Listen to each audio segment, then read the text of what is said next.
Terima kasih Dr. Reza. Saudara, ada beberapa hal yang perlu saya sampaikan sebelum saya menyampaikan update data. Yang pertama, dalam 1 minggu terakhir kemarin, kita lihat penambahan kasus konfirmasi positif lebih banyak kita yakini dari kontak tracing-nya berasal dari aktivitas perkantoran.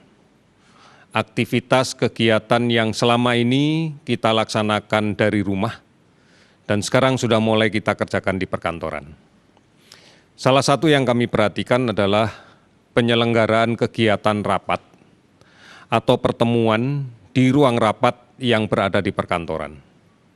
Kami mengingatkan sekali lagi bahwa aktivitas ini kalaupun harus dilaksanakan, maka laksanakan di ruangan yang memiliki sirkulasi udara cukup baik. Jika diperlukan, laksanakan rapat ini di pagi hari, buka semua jendela sehingga diyakinkan bahwa sirkulasi udara akan bergerak dengan baik. Matikan sementara AC dan pastikan udara bergerak. Kemudian yang kedua, batasi kapasitas ruang.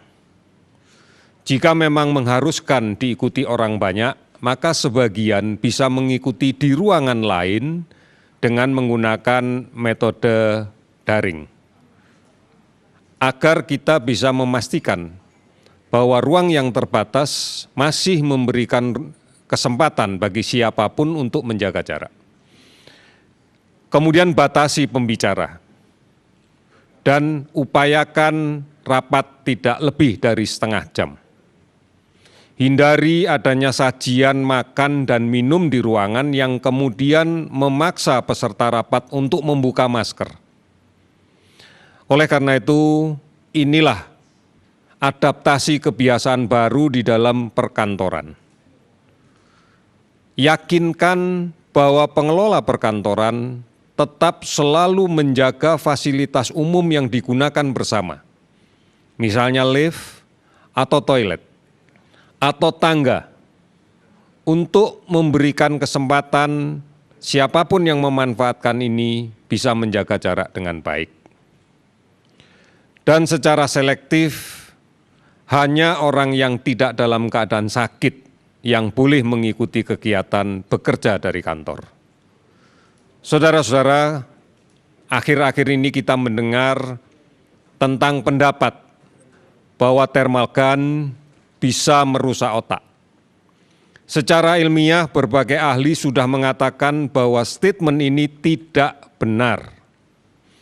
Karena thermal gun hanya mengukur dengan pancaran radiasi sinar inframerah yang setiap saat pasti akan dipantulkan oleh semua benda yang ada di sekitar kita. Tidak menggunakan sinar laser, tidak menggunakan sinar radioaktif semacam X-ray, hanya inframerah. Berbagai referensi mengatakan statement yang mengatakan merusak otak ini adalah statement yang salah. Dan ini akan membahayakan semua orang dan kemudian justru kontraproduktif untuk mencegah agar penularan tidak terjadi. Saudara, ikuti informasi ini dengan cara yang benar.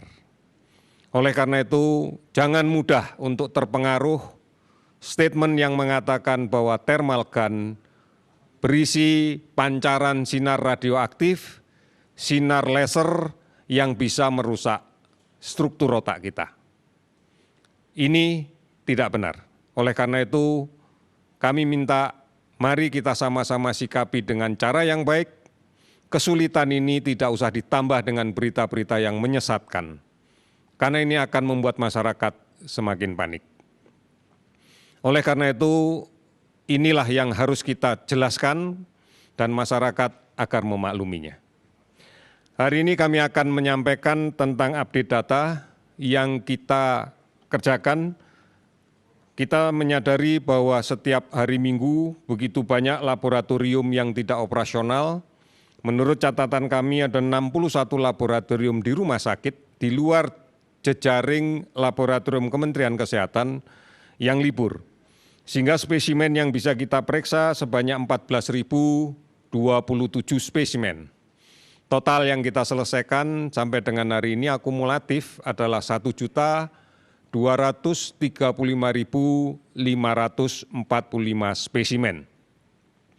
Dari jumlah ini kita dapatkan konfirmasi kasus COVID-19 sebanyak 1.693 orang, sehingga total menjadi 88.214 orang. Distribusi kasus yang kita dapatkan adalah DKI Jakarta hari ini melaporkan 361 kasus baru dan 154 sembuh. Jawa Tengah 354 kasus baru dan 300 sembuh.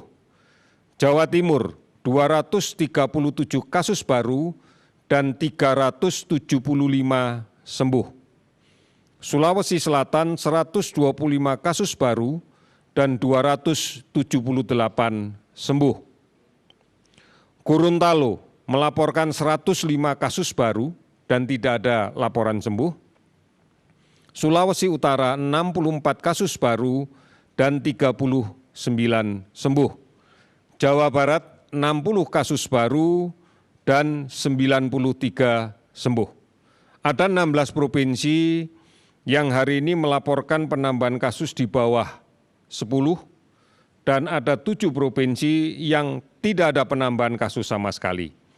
Di antaranya adalah Bengkulu, Jambi, Kalimantan Barat, Kalimantan Tengah, Kepulauan Riau, Sulawesi Tengah, dan Lampung. Total sembuh hari ini 1.578 orang, sehingga total keseluruhan 46.977 orang. Dilaporkan 98 orang meninggal sehingga total menjadi 4.239 orang. Kasus suspek yang masih kita pantau saat ini sebanyak 36.380 orang. Kabupaten kota terdampak 467 kabupaten kota di 34 provinsi.